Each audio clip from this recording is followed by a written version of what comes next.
Solana Lewis, the owner of Solana Lewis Training, the host of the Power and Lifting podcast. Today, we're diving into an interview with Chrissy PERACCHI, aka Chrissy Max Power. We had an awesome conversation all about how she had an amazing win in 2019 Raw Nationals, and she was going to represent our country at 2020 Worlds for the IPF. How she dealt with the frustration of it being canceled after all the hard training, and how she wanted to represent our country, moving through her knee injury that almost took her out of 2021 USAPL Raw Nationals, but how she refused to let her knee take her out, how she battled through recovering as quickly as possible and still had a great performance at this year's 2021 Raw Nationals in Daytona Beach. So if you haven't already, be sure to hit subscribe, like the video, and tap that bell to be notified when the next video will come out. Without further ado, let's roll the interview. Chrissy, I'm excited to have you on because I think you have such a cool story. Thank you. Appreciate that. I really do. And I think it starts way back because when I was stalking you on Instagram, You feel special. Of course, I gave you a lot of my time, don't worry. But your lifting, like, it seems like you started with strongman kind of and powerlifting, right? So I started with strongman first. Yeah. Okay. And I did that probably for about 6 months and did pretty well. And then I was preparing for a Pro Women's Worlds and I heard a pop in my back doing deadlifts. And yeah, thankfully it wasn't a disc or anything like that. It was just muscular. But I mean, girl, I did the deadlift, heard the pop, was like hunched over, crawled behind the kegs to like cry and sit there for a half hour because I couldn't move and I couldn't let the boys see me cry, but I was in that much pain, you know what I mean? So like after rehabbing that, I was just like, powerlifting's probably the safest bet for me because at that point I already had 5 surgeries on my left knee. So I was like, probably nice and controlled is my best bet. So can we back it up to your surgeries though? Did it all start with soccer? Yes. With surgery? Like, Yeah. How did the first surgery come about? My senior year in high school, I was playing soccer. We were in a playoff game. I stole the ball. I played defense. I stole the ball from a girl. I was dribbling it up the sideline, and she like hooked me, and I fell forward, heard a pop in my knee, and it was my ACL and meniscus. And then basically every year they were going in and doing revisions. The ACL was fine, but the meniscus kept getting retorn. And then they had a lot of scar tissue buildup. And then one time the screw that they put in, actually like my body started rejecting it and it started protruding and then the bone was growing weird over it. So they like literally had to chisel it and then remove the screw and put a new one in. So it's just been years of bad knees. It's been years of bad knees. Can I ask you now that like at least it's been a long time since you've been getting surgeries, like do you think some of them were unnecessary? Like do you regret any of them? Not one. Okay. I have great doctors in Boston. Like everything was necessary. I probably, not really actually, because the scar tissue and stuff was giving me so much pain. So even with those going in, it's just my body, they call me an overhealer. So I just get massive amounts of scar tissue. And actually powerlifting has helped with that because the squats and stuff help grind it down. So like before I injured this left knee again, my knees felt great. The best they've ever felt. So, because I've already have arthritis in both of them. So the movement and everything really helps out. Chrissy, the odds are not in your favor for like for like using your legs. Don't volunteer to be tribute. No. Oh my God. Okay, so wait. So what happened between soccer and strongman? Like, how did we get to strongman? Were you even into lifting weights when you played soccer? A little bit, because I also did track, and I was a sprinter in high school and all that. So we go to the weight. Yeah. Wait, what was the event? I did the 50, the 100, the 200, the 4x1, the 4x2, and long jump. Okay, so you were like that real fast speed. I was a 400 kind of girl. Like I could not get fast enough for that 100. I was slow. I did that once and I sprinted it like it was a 200. And then that last 200 meters was like a jog to the finish. Yep. That's the thing. The 400 is like a super long sprint. It's just a long sprint. It's ridiculous. But I'm just not fast enough. Like the 100, I was pathetic. Like I looked, so you know, like how a second and a half is like a massive distance. So that was me. 20 yards. that was me every time. And my coach was like, after freshman year, he was like, we're gonna stop with the hundreds. We're gonna try something else. And I was like, this is a good idea because I'm embarrassed at this point. I'm also like 14, so please make me don't let me do this anymore. Like, right. Oh my god. So did you ever get in the triple jump? That's too complicated for me. I'm not even gonna lie. But freaking soccer wasn't as complicated. I feel like soccer is way more complicated. I tried soccer too. So yeah, but I started that when I was like 4. So like, you know, you get used to that. Like at 15, trying to do the triple jump, I was like, what the hell I can't even skip. Never mind doing this hop, skip, and a jump, and then making sure you're not over that line at the same time. Like, no way. I'm not gonna lie, it's a lot. Cause oh my god, and like the second jump has to be like longer than the first. You're right, it's a lot. I got short legs. I don't got those kind of ups. Just get that top speed and then try to jump with it. You know what I mean? With the long jump. Yo, word. Okay. So you were saying though, how'd you get into lifting after soccer? I actually met the owner of my gym at a bar. And he was friends with this bartender that I knew really well. And he was just looking at me like, because I've always had pretty nice delts. And like, I always looked like I did something. And he was like, oh, you should check out my gym. I was like, I don't even lift right now. Like, and I explained like all the surgeries I had on my left knee and all that. And he's like, no, like you need to get in the gym. You'll feel better if you get in the gym. And so after some persuading between him and my friend, I went to the gym, checked it out, and I fell in love. The owner became my personal trainer, and he's actually the one who got me into strongman. So it's just, I miss that competitiveness. And even though I wasn't competing at the time, like trying to get like half as much weight on the bar as the men was like what pushed me to do better. So that competitive, and then we have a really good community at my gym. It's a big team, a big family, and that, you know, camaraderie with it too. I needed it. It made me so happy just to have that kind of atmosphere around me again. Yes, because like I mean, like sort of the same thing happened with me. I was always on a team, like all of high school and middle school, I was on some sort of team, track team, volleyball team, and then like you go to college and you're like, oh, what do I do? Like, I guess I tried to run. Me and distance, we don't do that. So I tried running and it wasn't cute, and I just got sad. So yeah, like with me too. Like I always played basketball, was always on a soccer team, always had something team aspect. And when I got hurt, I like lost my identity almost. Like I was always known as the athlete. So not to have that, like I was lost for a few years. I didn't know what to do with myself. And like this is in college and stuff, but like I never loved school. So like not having that outlet with sports, like I just didn't know what to do with myself. Yeah, how long was that gap between like surgery 1 and then finding the gym? 4 years. Ooh, it was a long. That is long 4 years. And I get that because like, especially like when now it's lifting, but like when you're known as the athlete, the girl who's like fast, strong, whatever, and like that's all you do, like you wake up like can't wait to go run with these people with a soccer ball or whatever, and then you're like, I guess I'll just not do that now. Like, right. It's awful. Especially being on a team, you all have that, you know, same mindset. You know, we're like-minded people, and then like all my really good friends came from playing sports. So I was like, how do I even make friends right now? You know what I mean? Yeah. And like, I know this is a weird question because it was between like high school and like college. Like, were you still close with those people who were on the team after you were like no longer on it? Or did you guys kind of like fade away? Like, well, we don't have anything in common anymore. No, we're all still close. I still talk to a bunch of my friends from high school. We all grew up together. I was on a team with them for like 15 years. So, you know what I mean? Like they were family, but it was just weird. I was not a happy person. And then, you know, lifting's given me that again. So I am forever grateful to the sport and the barbell.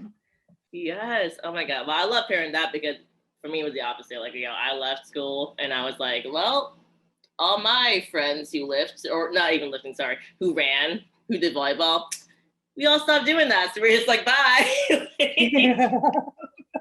I hear that. Oh my God. Okay, so now we are into strongman. How long does strongman last? And then like when did like we phase into I just want to squat, bench, and deadlift? So it was about 6 months into strongman. I did 3 competitions. I was prepping for Pro Women's Worlds. I had injuries along the way where I like screwed up my bicep a little bit doing stones and stuff like that. And then just wearing tacky and stuff, I looked like I was in an abusive relationship all the time with all the bruises and stuff. And so that's also a nicer aspect of powerlifting where I just have a few bruises from deadlifts, but nothing crazy. So when I got hurt with that and I was starting to kind of like make my return back to the barbell after rehabbing my back, a kid I went to high school with was actually a power lifter, and he's like, I'll help you out, this and that. He ended up coaching me for a little bit. And I got hurt in February. I did my first powerlifting competition in June. And after my first competition, that was it. I knew. And then I did the comp in June, and then I did regionals in August because he told me he's like, you're not ready for nationals, but you can make he told me I could make the Arnold by doing regionals. He didn't know what he was talking about. I'm about to say it. I'm confused, but okay. Yeah, he didn't know, and I didn't know any better either because I'm watching like Jen Milliken and Jen Thompson and all these people on Instagram, but I don't know actually what's going on. Like I'm a newbie, so green, like. And so after regionals, he still told me not to do nationals, even though I was going in ranked number 2. So we had a falling out, and I decided I was going to coach myself through nationals. And thank God for my best friend Lex, because she came down with me to Orlando that year and handled me, even though we had no freaking clue what we were doing. And oh my gosh. The main goal of that nationals was to find a good coach that I could have longevity with, and just to place top 5 if I could. We accomplished both of those things. I met my coach, Eric Bodhorn, while I was out there, and I was naive, had no idea who anyone was. Like Matt Gary and Susie.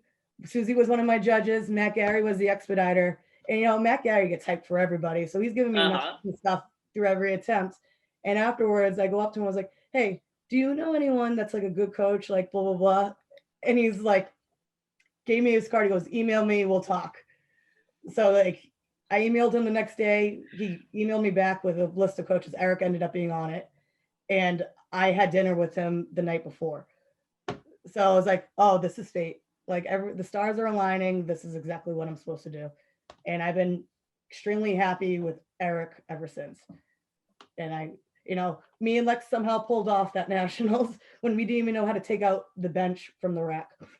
Oh my God. Yo, that is so insane. Wait, Orlando 2017? Was that? Yep. That was my first nationals too. Everyone always has a place in my heart. Same.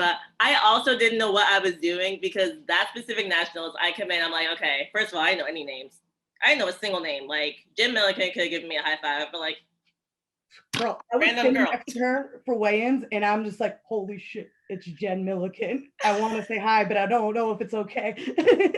Right? I feel like everyone, like your first nationals, you're so starstruck for sure. But for me, I was so ignorant. But I kind of think ignorant was bliss because it helped me because I was a junior and I ended up getting second, which is why I was able to end up going to Worlds because first place like aged out. And like I feel like had I known everyone, I would have been like so enthralled with everyone else and would just been like, forget it, I can't handle it. It can be crazy intimidating. I know. Okay, so we do our 2017 nationals. Yeah. You ended up, what place did you get 2017? Fourth place. Yeah. So is this the point where you're like, okay, I'm highly competitive in this sport, and I think eventually I could be like first place in this nationals? Yes. Well, I was always in the back of my mind, like fingers crossed, Jen Milliken moves up a weight class, like type of thing. Make it a little easier for me. But yeah, I was after honestly, after regionals, because I got best lifter in regionals, and I, you know, did like, I was really proud of that performance. I was like, all right, like we could make a big splash here. Like I'm not just, strong in my local gym. I'm strong across the board. So it definitely helped with pushing my training a little more because you see like some of these big numbers of these girls like squatting 380. At the time I was squatting like 315, which I thought was still big. And it's just like, oh, okay, if they can do it, I can do it. It's just going to take a lot of work. We got to check all those boxes. Absolutely. And then one other thing, like when I was like stalking you on Instagram, like you mentioned that in the beginning, your mindset was not as strong when it came to competing, and that it had to get a lot stronger for you to be able to obviously move up. We'll get to 2019 soon, but to like, improve as a lifter. So after that 2017, like what changed? Like, did you do something to help your mentality when it came to competing? Like, Honestly, up until probably 2019, I kind of felt like an imposter in the sport because like I felt like I had no right to be as good as I was so quick in the game. So I think a lot of that was being like, no, you belong here. And then better communication with my coach and all that was a huge game changer. Because I was always nervous that I was gonna like disappoint him. Like he's putting all this work and effort and time into me. If I don't perform, is he gonna think it's a waste of time type of thing? So getting over that, he actually grabbed me by the face in 2019. It was just like, Chrissy, you cannot disappoint me. Like I see everything you put in, and like that was a big game changer too. Those little things. yeah. Oh my God. And like, it's crazy that you found this coach at 2017 Nats and like, you guys have been on the journey ever since. Yeah. And like I go out to visit him once a year at least to train at his gym and get some hands-on stuff. And I love Eric. He's quiet, but he's always thinking. He's like that chess master. And like you can at first his quietness, especially game day, got me a little nervous. But now it's like, oh, he's just looking at the board. He's just thinking about all these like future moves that he's going to be doing. And I don't, it's funny, game day, I don't want to know anything. I just want you to tell me when to lift, when to go to the bathroom, when it's time to chalk up, like all that stuff. I like to be as hands off as possible. Like tell me when to eat even, like, and like it's great because my friend Lex, who came down for the first meet, has come with me to every single competition. So she is that like nice familiarity too. Like I trust her completely with everything. And it's like those two talked because she's there for most of my training sessions. Mm-hmm. I have them talk over my warm-ups and everything or like moves. I don't want any part of it. Just tell me when to lift and when it's my turn. So do you even know the number on the bar before you go out? Nope. Oh, you're one of those. I can kind of figure out because I know kilograms well enough now. But like when it gets to a certain point and I don't want to know, it gets me anxious. So I like just, take my time, not nervous to lift. I'm just excited and, do my thing. Oh my God. Like, I wish I could, like, I'm hands off as well, but I wish I could not know the number on the bar. If I don't know, I'll freak out. My coach is like, no, I'm going to tell you the number. I'm like, good, because I'll just panic and not know.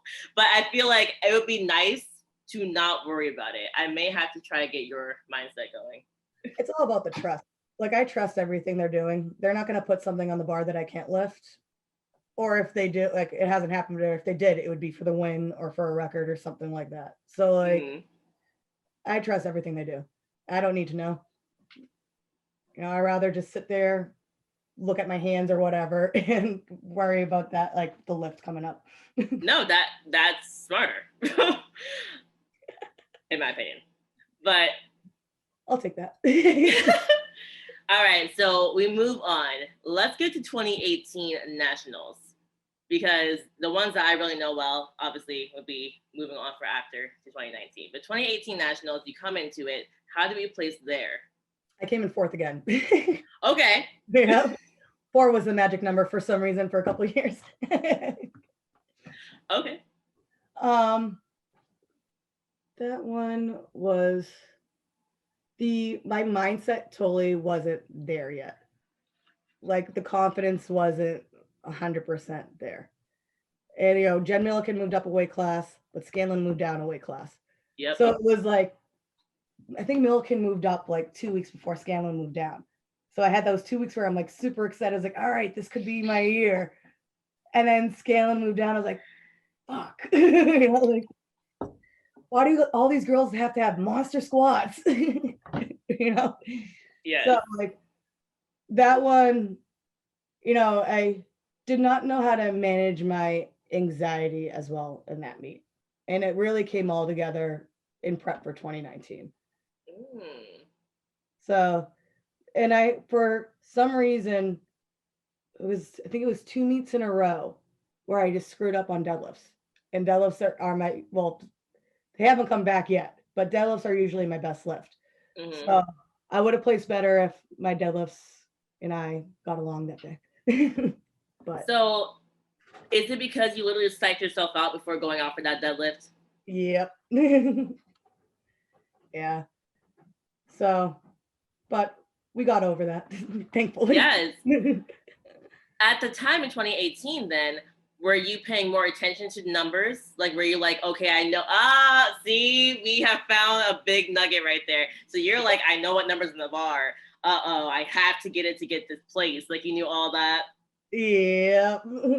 See, ignorance is bliss. We learned that. Yep. Don't tell me anything. Yeah. Okay. Okay. And again, like that, well, story of my freaking life. Good thing it's not about me because I'd be like, actually, this is why I can't perform. But your prep for 2019 Worlds, But I wish. 2019 Nationals, 2019 Nationals, like you're going into this and you're paying attention to, oh, actually, let me ask you, how closely are you paying attention to your competition? Like, all the way up into the meet? Are you like looking at every single post and you're like, okay, this is where you are? Not really.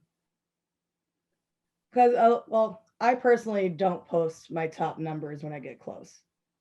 And, you know, you never know how much someone weighs, how much the weight cut's going to take out, and all that stuff. So I rather not give myself that added anxiety when there's so many unknowns.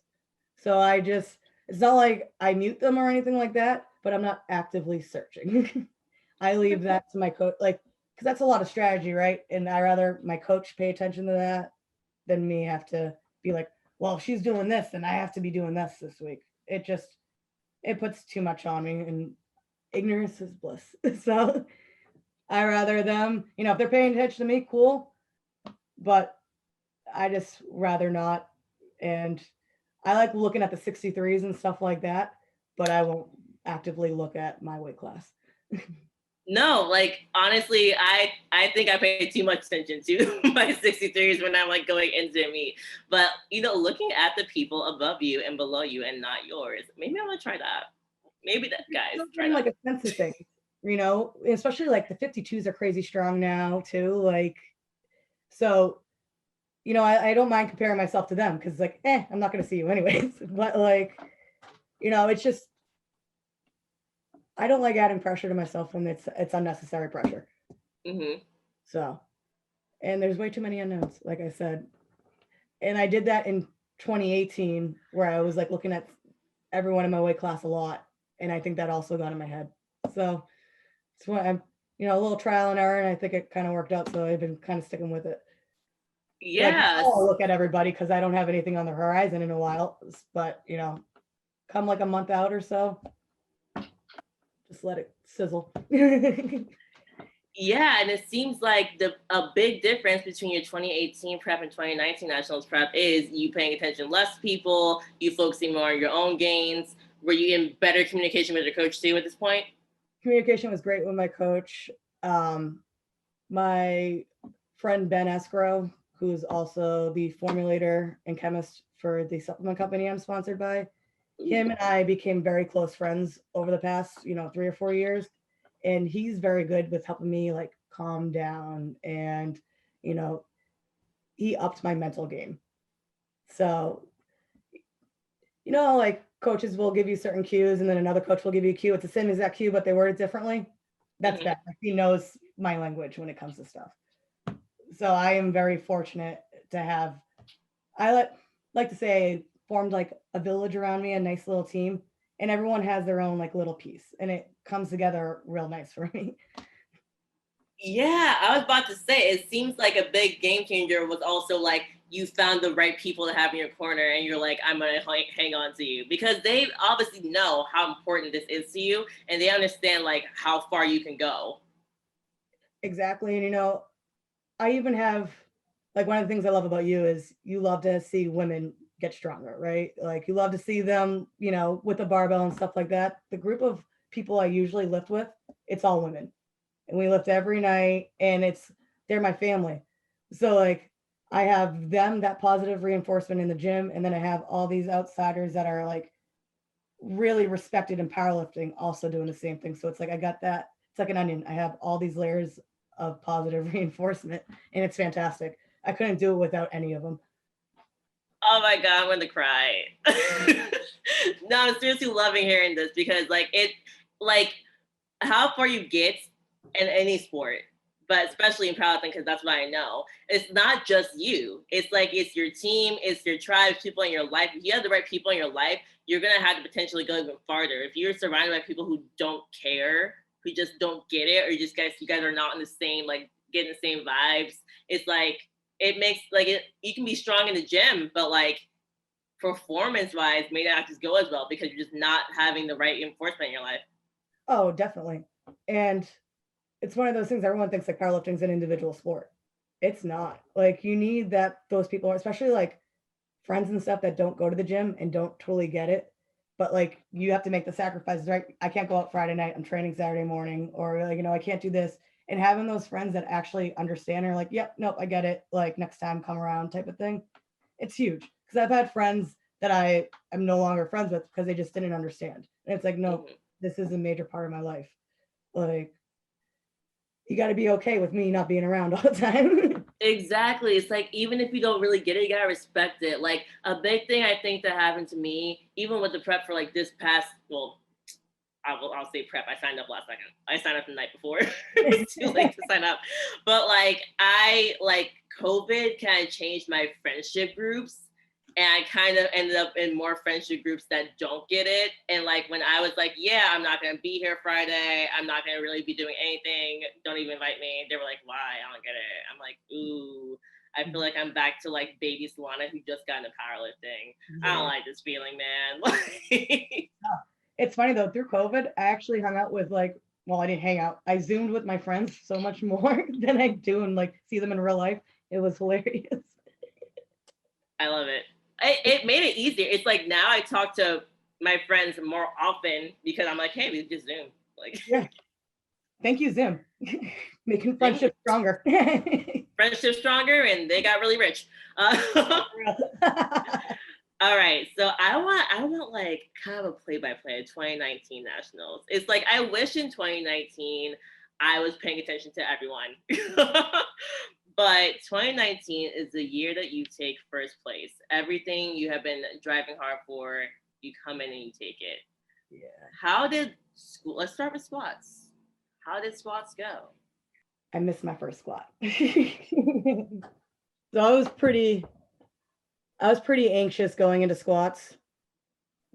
And I was, trying to calm myself down, you know, tell myself I'm not nervous, I'm excited to do this, all that type of thing.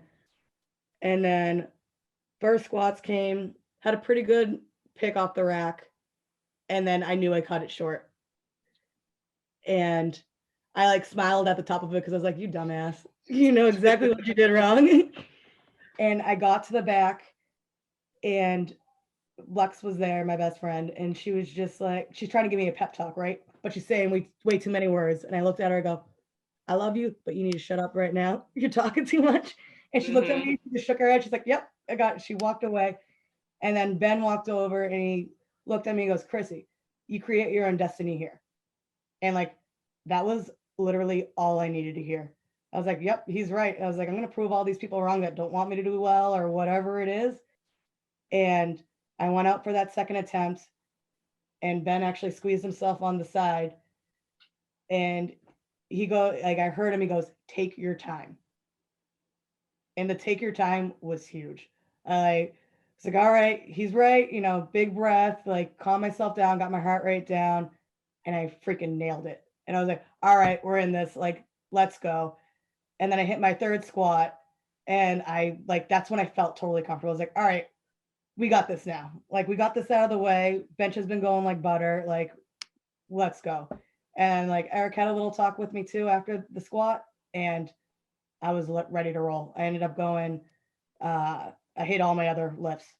So I went 8 for 9 for the day. It was awesome. And that's how I know your mentality drastically changed, because what messes up a lot of people is missing the first squat. Like missing the first lift, it's like, oh, it's all over. It's like, wait a minute, 8 more to go. Oh, there was that like right when I walked off the platform after that miss, I was like, fuck, you did it again. Like, you're gonna screw this up. Like, you can't do, like, this is your time. And then the whole you create your own destiny, I was like, yep, okay, let's go. You got this. Like, you've trained way too hard and made way too many sacrifices to screw up here. It's only one lift. You can come back from it. Mm-hmm. And thankfully, other lifters made some mistakes too. And I didn't lose much off that miss. So it was nice. What was the squat? Because you ended up with 152.5. Did you have an idea of what you wanted to do before you got there? Was it like much higher, honestly? 52.5. What is that in pounds? I'm still. Only God knows. I'm the worst. So I was aiming for like a 347 or so. I think I remember. Yeah. So I mean, it's only like 10 or so pounds, but you got what you needed though. Exactly. And I couldn't be too mad about it. I mean, that was a little under a PR. So, yes. Or a game day PR at least. We all know those gym lifts move much better. Of course. But you train with kilos, right? Yes. But I still use an app. I've been using kilos for like 3 years now, and I still have to use the app. I'm gonna start training with kilos in a month in my gym. It's got a whole second add-on for like powerlifting and strongman. I'm like, oh, thank the Lord, I get to use kilos now. Now I don't know math. I can't add, but we're gonna figure it out. I'll send you the app. It makes it real easy. Oh yay! I'll link the app in the show notes. Okay, so Chrissy, you get your 2019 Nationals win. Now this is obviously when things start to, because we all know what happened in 2020, y'all. Mm-hmm. And I went to the post that you posted about like when you were like, I trained really hard for this and 2020 is not happening and this is really tough. But it seems like the underlying tone of all of your posts is always like, I'll come back stronger. I'll get it next time. It's like, I feel like I would have crumbled into a ball and just cried and then said, I hate everyone and not been on Instagram for like 5 months. And like, you seriously, that's totally been my reaction. But you have this mentality of, I'll come back. It's okay. I'll get my chance again. I mean, you got to be your own biggest cheerleader, right? And you got to have it. Like, if you don't have that mentality, you're already knocking yourself off. So I'm always just trying to be positive with things. And, I've come back from, all these knee injuries and stuff like that. And I've only gotten stronger from them. So, I mean, it sucked. It really, I was real disappointed, especially so we had the Arnold. And I was kind of upset with that too, because I was like, I didn't do a full meet. I only did bench only because I was like, whatever, I rather keep on prepping for Worlds and just having this be a fun type of thing. And then when we got back, that's when everything started shutting down. And I called my gym owner at the airport because my friend works in infectious disease and stuff. And Boston was starting to pick up with cases. And I called him up. I was like, I think we're going to get shut down. I need the combo rack and I need kilogram plates because I need to prep for Worlds still. I was like, I'll pick it up. I'll figure things out with the logistics of it. But he goes, no, Chrissy, you're exaggerating. We're going to be fine. Within 2 weeks, we were close. So glad I, was thinking ahead. But man, even just the start of the shutdown and keeping focused and training at home by myself, which I thought I was going to love, but I freaking hated. It sucked. It was just really tough. And that being able to still push myself, even though the future was unknown, was also like a big mental thing for me too. Because I'm going to sound a little bit like a jerk here. My physique usually looks pretty good. So it's not like I'm working out to look better type of thing. And nothing was opened up anyway. So it's not like I was going out to like try to impress anybody. So like being good, actually having to put myself on a schedule because I was not getting down to my basement to work out till like 8 p.m. because I was just lazy throughout the day. Mm-hmm. Was like, it was tough, especially when we started really getting heavy with things and not having anyone around for like spots on squats. And like a combo rack, like if you have to ditch it on a combo rack, like it's not exactly good news. No. So, and at that point, I already tore my meniscus. I actually tore my meniscus 2 weeks before 2019 nationals. And what? Yeah. Yep. Just didn't tell anybody. Okay. Like, you didn't tell your coach? He knew, but it was okay. So it was. I did it dancing with my friend's daughter. The beat dropped. I jumped, landed wrong. I already know like what tears feel like because I've already done so much already on them, and I knew it right away. But I was like, we'll see what happens. It didn't really affect my lifts at all, so I was like, all right, we're cool. How is that possible? You know what it is. I'm sitting here like anything with your knee, I couldn't bend my leg or I couldn't squat, but like obviously you know what it really feels like. Like, did it just hurt you walking? Like, it was catching sometimes when I was getting into my positioning for bench actually, but it didn't affect my squats and deadlifts too much.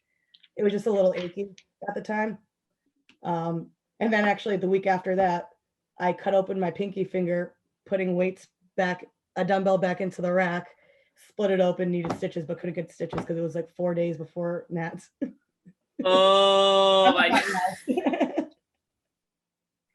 So that last deadlift at nationals, there was just blood on the bar. You're like, that's not mine.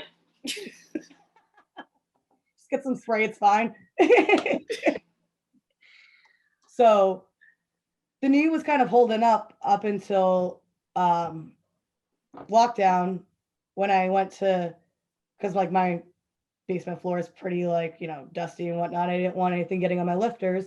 So like I jumped from my horse mat onto a box and I landed wrong. And that's when it really tore up. And then it was catching on me, like walking out when I was like riding a bike or like walking on sand. And I would have to like physically manipulate my knee to get it unlocked to be normal again.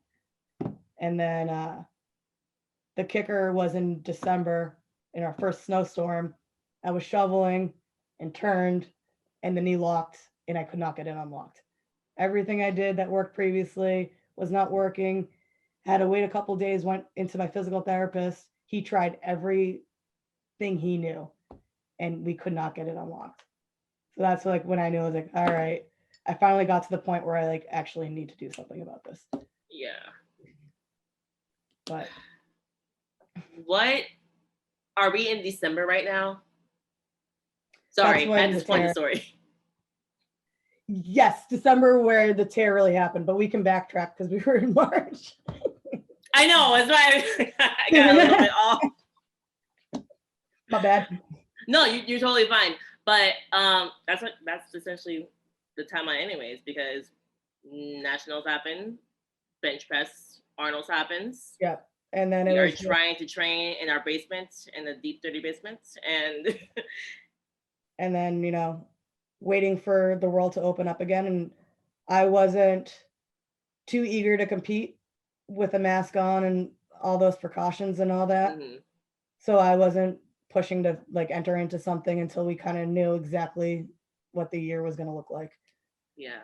And then Worlds was supposed to be in September, and then they canceled nationals and all that. So I was kind of took it as like, all right, this is time to like really work on things and to like build up my squat and stuff. And what's really sucks is the weekend I really hurt myself in December was the second to last week that I was doing heavy singles, and I hit PRs that week.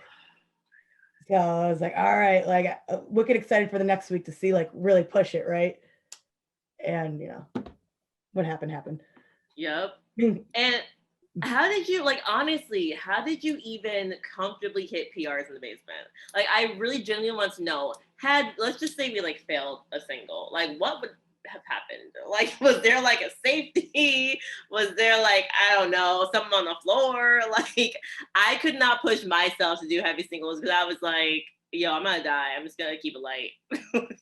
Man, that was the element of fear of maybe dying really pushes you sometimes. Sure. Because like literally it was me and my dogs, and there's safeties on the combo rack, but they're not really safety. Like it's fine for bench, but like squats you're pretty much screwed.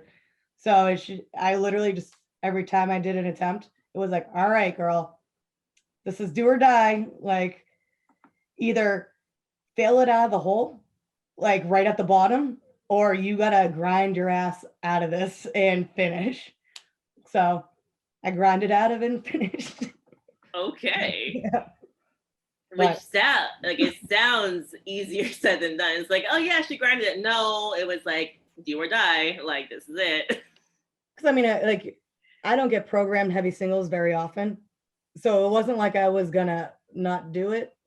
But then trying to figure out like, because everyone's working at home, but they're also working, so it's not like it could just be like, hey, come over, I'm working out at this time. Everyone's schedules were all over the place, so it was just gotta do what you gotta do sometimes. Word. Okay, so when did you get your actual surgery after December? You heard it again. I got it first week of January. Okay, and like this surgery was like full blown tear meniscus now. So I actually tore the entire medial meniscus, and it was flapped into the knee joint itself. And then I had massive amounts of scar tissue to the point where the MRI showed that there actually might be something wrong with the ACL too. But thankfully, it was just scar tissue built up around it that it made it look like it was frayed. That's insane. Yeah, so they had to go in, and they put 9 stitches in my meniscus. And they actually had to go through the side this time of my knee instead of just through the portholes because it was so torn. And I still have like a little bit of nerve damage from it where I can't feel the lower half of my leg. It's just numb. So, but it was not funny, but the USAPL basically announced that Nationals was going to be in June when I was on the operating table. So like going into surgery, I was like pretty stoked because I was like, I got all this time. Like I can definitely come back if I have, whatever amount of months it was, if it was in the fall or whatever. Yeah, like till October. Yep. And then I like just was off of Instagram and stuff. Plus I was just on so many painkillers and whatnot. Like I didn't pay attention for a couple weeks.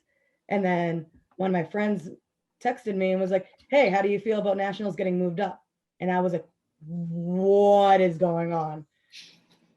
And I was like, what do you mean moved up? When? And they're like, oh, June. I was like, what? And that was tough. I'm not going to lie to you. Because I was like, I don't know how I'm going to do this. I'm non-weight bearing for 10 weeks. And even when I become weight bearing, it's not like I'm going to be able to get a barbell on my back. Like I didn't start squatting with a bar until April. Whoa. What? That's 2 months out. Yeah.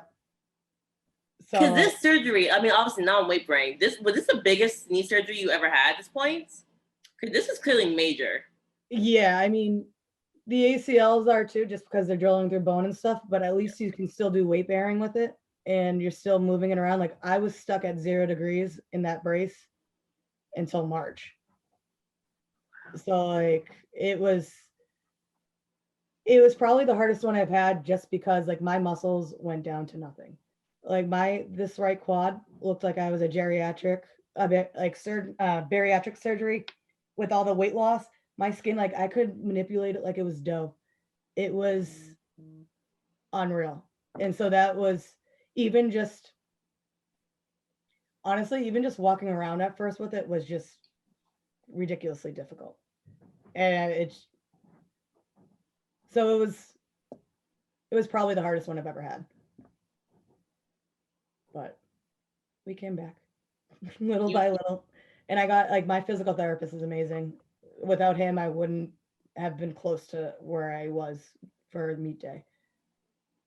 So your PT, like, because a lot of PTs at this point would be like, what if you just took a break from lifting? So obviously he's someone who's like really big on like, I understand how important this is to you, and we're gonna do whatever it takes to get you like lifting heavy ASAP. Yeah, like shout out to Dan Pope, fitness brain free, champion physical therapy in Waltham. But like he's been with me for 3 years now, and he usually does, my tune-ups, does my dry needling, soft tissue work, and all that. So he knows how competitive I am and all that. And when I got the surgery date and stuff, he's like, "So are you gonna?" Because his office is about like 45 minutes from my house, so it's not like it's close, but definitely worth the drive. He he's like, "All right, like you down to come to me?" And I was like, "Oh yeah." He's like, "We'll get you back. It's gonna take time, but we'll do everything possible to get you there." So having him and then having my coach Eric, those two working together, like I said before, it takes a village. It's nice to have both of them as smart as they are, and they get it to get me to where I was. Yes, because so there was a post you made, and I think it was right when you started maybe weight bearing again, because you were 18 weeks out. You're like, well, 18 weeks out, let's do this. And like, I'm looking at that post, I'm like, has she like walked? Like at this point, were we walking when you put that post up? Barely. I was still using crutches. And this is what I mean, man. Like, I love, like, you're like, I just had this surgery. It's a big one. Like, you just had probably the biggest letdown of your life, not being able to even go to try to represent at Worlds. Right. Well, like that's like representing the United States in a sport has been a dream of mine since like the first Olympics I've ever watched. So like winning and getting that nomination was like a dream come true. So like to have it kind of pulled out from under me, I mean, it would have sucked anyways, but it was just like, oh God, now I got to earn my spot. Like, not that I don't want to earn it, but it's like, now I got to go through this all over again. And then having, them push up nationals, I was like, well, might not make it this year, but I'm going to make a statement, and they're going to know that I'm going to be here forever. Like, I'm not walking away because I had surgery. And that was also a thing too. People like, I can't believe you're coming back. And I'm like, well, what else am I going to do? Like, I'm here. We're only going to get stronger. It's fine. I mean, seriously, your heart is ridiculous, Chrissy. Like, you're going into this, you're like, I can't really walk 18 weeks out into that post. I can't really walk yet, but like if someone else is going to get a first place spot for nationals, you are taking it from me. Like, I'm going to be there and you're going to have to compete. Yep.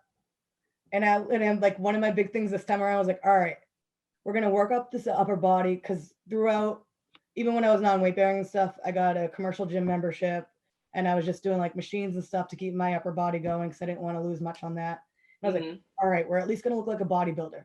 Let's be the biggest looking 57, at least on the upper half on meet day. Oh my God. And by the way, you succeeded. Appreciate it. You are, I think you might be the most ripped 57 I've ever seen ever. So I'll take that all day. Oh my God. All right. So my question is, like, by the time we're getting close to Nationals 2021, I'm talking like maybe like a month out. Like, what was your mindset at this point? Because at first, obviously you're like, I'm trying to get as high, like the best numbers I can get. But at this point, you kind of know what you can do. Yeah, my bench was always doing all right. I was having trouble with, getting into a higher arch and stuff because it was just putting so much pressure on the knee that it would get achy. And I just like wasn't getting that nice wedge. As we got closer, it was kind of coming a little bit better, but it was one of those things that I just needed more time. Squats actually felt the best they've ever felt. The weight wasn't on the bar that I wanted to, but the movement itself just felt so fluid and balanced, like I haven't felt before. And I hit it. I really wanted a 330 squat. I didn't know if that was going to be possible, but like that was the number I wanted to hit. And I hit it on my third and I cried on the platform because I was like, oh, I got that like one big thing that I wanted. And my deadlifts, as much as they're my bread and butter and I love them, I was just not getting that power off the floor that I usually was. And so those were a big question mark on what was actually going to be their game day. And I didn't hit what I wanted to, but I missed my third, but I was able to grind out my third. So the fact that I was able to lock it out, they called a little bit of an up and down, whatever, I'll take it. But I was just happy. I was like, all right, you went 2 for 3, but you finished that third. That's something to be really proud of.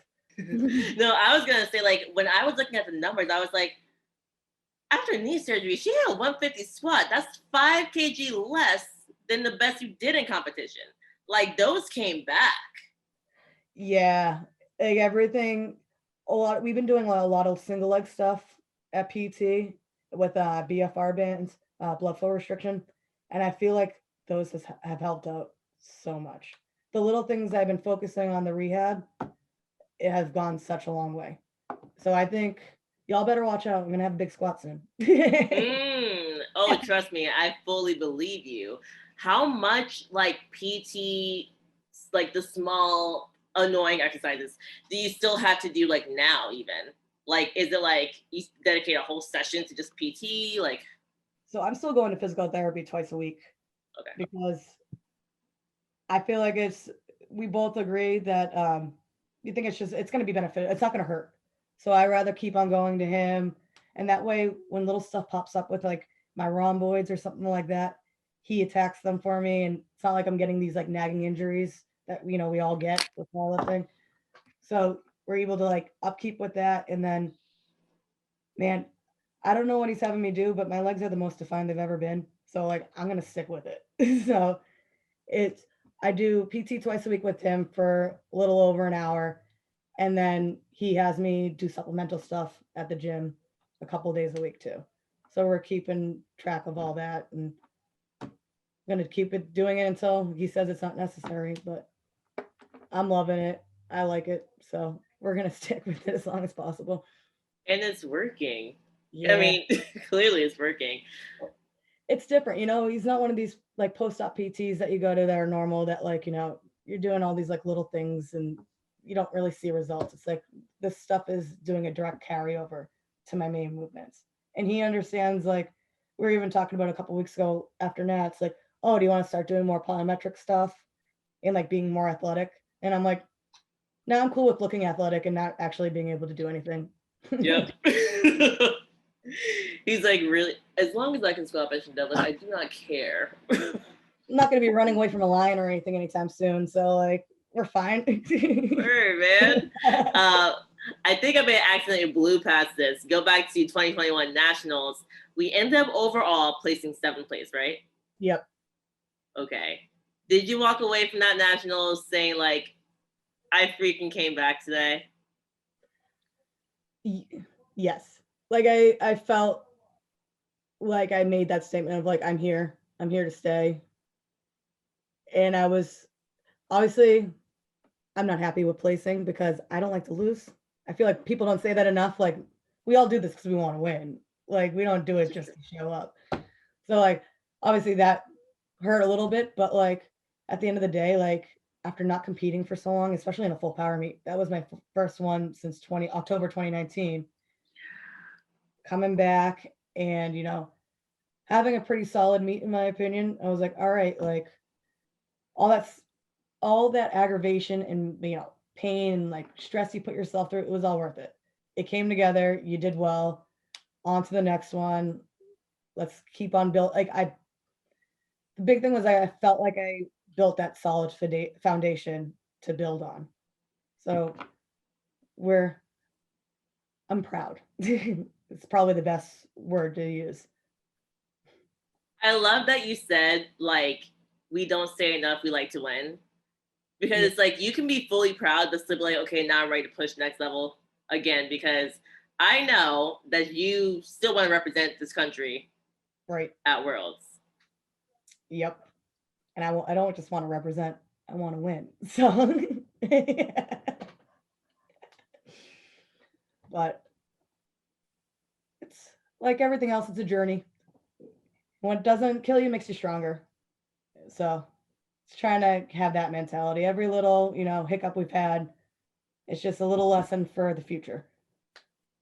So what is next? Besides continuing PT twice a week and continuing to train? Not sure about competition wise. Probably something in the fall and then the Arnold. But haven't really looked too far into it yet, to be honest with you. Fair. We just competed.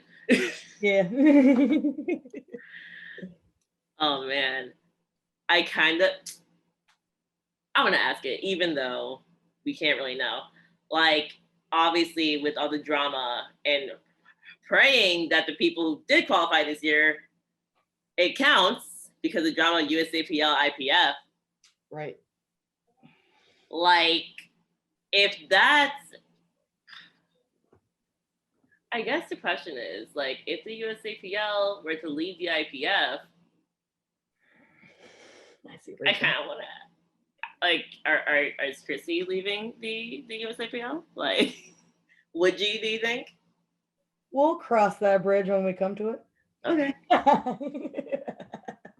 Okay. I mean, there's a lot of factors with that. So it would definitely be an educated decision. It wouldn't just be off the cuff. But I'm not looking to do any money meets or anything like that anytime soon. That was totally coming next. That was totally about to enter him. Leave him out. Yeah, I'm not willing to sacrifice that yet. I like the fact that, a lot of people, especially, these trolls on Instagram and stuff, just assume I'm on steroids and whatnot. And I like having that in my back pocket, being like, I get out of me tested.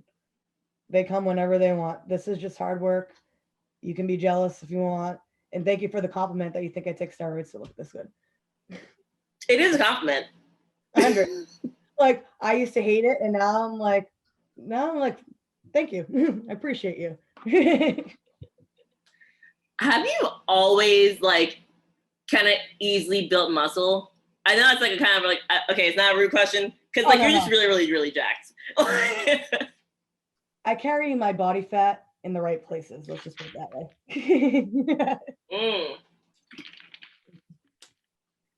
You combine hard work, a lot and years of hard work with beautiful genetics. Yeah, and I do eat pretty clean. So, I mean, that's a major part of it too. I just don't like junk food that much besides my Doritos and queso. So. Do you kind of take a diet? Well, not that you're I don't know how much you were dieting, but do you take a break from being so structured with nutrition right after you compete? Or are you kind of nah, I eat to stay okay? Tell me. So to help me cut weight, I'm usually only a couple pounds over 57s. I will usually cut down on my cheese and I'm Italian, so my prosciutto and stuff like that. And I don't even really have to water cut. So it's just certain things I'm lucky. Okay. Yeah. Yes.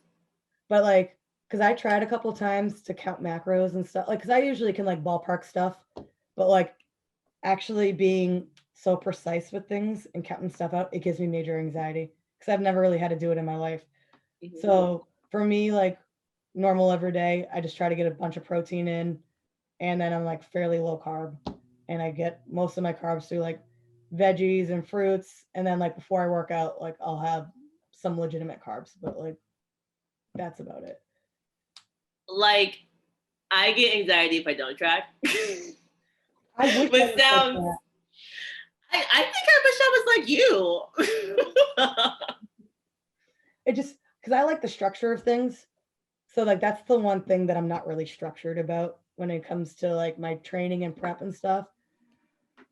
And I wish I was better about it because I'm not afraid of carbs, but that week of the meet when I'm water loading and stuff, I'm I don't know if I should eat that. Should I eat those carbs? Is that going to put me over? Or this time, morning of, I weighed 123 when I woke up. I was like, I bought this bag of Lay's potato chips for this reason. But if I eat these Lay's, even though on the scale it's only a couple more ounces, I'm suddenly going to gain 5 pounds. You know what I mean? So, like, it's, I wish I was a little more tracked just so I wouldn't have that anxiety with stuff. Yeah. Because it's unwarranted. Like, I shouldn't, I have all these people telling me that it's fine. And I'm still like, I don't know, you don't know my body. I will tell you, if you happen to be anything like me, you can track everything. You can wake up light and still have anxiety over eating whatever you want to eat before you weigh in. That was me. Like, I weighed in light, and like beforehand, my coach was like, eat a full apple plus eat some protein. I was like, okay, a bite of apple and lick a protein shake. Like lick like one little like inside of it, but don't really drink it. Got it. And then I waited until late. She was like, did you eat what I said? I was like, define eat. Like, I got to the point where I have a spreadsheet now for my water loading where I have my morning weight and my PM weight and exactly how much water I've taken through the day so I can see the discrepancy from day to day so I don't get anxiety over that. And I have it for every single meet. So then when I start like freaking out a little bit, I look at it, I'm like, all right, you have a spreadsheet. This is science. You can't fight science here. Like, this has worked in the past. And like, it calms me down. Okay, you have a form of tracking. It's just not precisely every single macro. I mean, it's just water in that case. But yeah, I mean, every other day it's just kind of guessing. It's like, all right, I'm having a chicken breast here. I know I'm getting a pretty good amount of protein. Yo, I mean, if it ain't broke, do we really have to fix it right now? Like, right. Yeah, I'm going to run with this as long as I can. The day may come, though. The day may come where Chrissy has track. I know, and I'm not looking forward to that day at all. I might have to do one of those like meal prep services so that like I don't even have to deal with it. Oh my God, you're like, fine, I'll just read the macros on the meal prep. I'm not going to actually track this. Exactly. Scan it in. Super convenient. Oh my God. Dude, I loved talking to you. Thank you so much for joining me today. Guys, thank you so much for hanging out with us today. If you like this video, chances are your friends will too. Be sure you like the video and subscribe if you have not already, and let us know your favorite takeaway from today's interview. Peace out.